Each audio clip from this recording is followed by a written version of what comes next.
பறக்கிறது கோ குடிக்கிறது உனக்கு நாகரிகம்னா நான் என்ன பண்ண முடியும்? ஏன் இளநீ கரும்புச்சார் பழச்சார் குடிக்க மாட்டியா?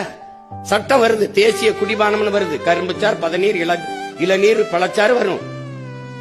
சமூகம் கெட்டு கிடக்க பேச மாட்டேன். நீ பழச்சாறு கடையில எங்க கூட்டம் இருக்கு, சாராய கடையில எவ்வளவு கூட்டம் இருக்கு, நூலகத்துல எவ்வளவு கூட்டம் இருக்கு, திரையரங்குல எவ்வளவு கூட்டம் இருக்கு, கால் செருப்பு கண்ணாடி குளிரூட்டப்பட்ட அறையில் இருக்கு, காய்கறி தெருவில் கிடக்கு. இதை மாற்றணுங்கிற, அதுக்கு தான் தலைகீழ் மாற்றம்னு சொல்றேன். புரட்சி என்பது தலைகீழ் மாற்றம்ங்கிறேன். சும்மா போட்டு பேசிட்டு இருக்கான் சீமா, ரொம்ப நாளா போயிட்டு இருக்கான்னு நீ வாய்ப்பு தரல.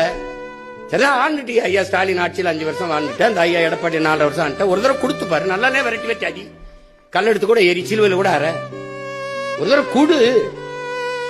அப்ப தெரியும் அது கற்பனையா இல்ல அது நிஜமான உனக்கு தெரியும், உண்மையானு தெரியும். எவ்வளவு திறமை இருந்தாலும் வாய்ப்பு இல்லைன்னா எப்படி வெளியில தெரியும்? நானும் 15 வருஷமா கத்துறேன், இதுக்கு மேல கத்தவே முடியாத அளவுக்கு கத்திட்டேன்.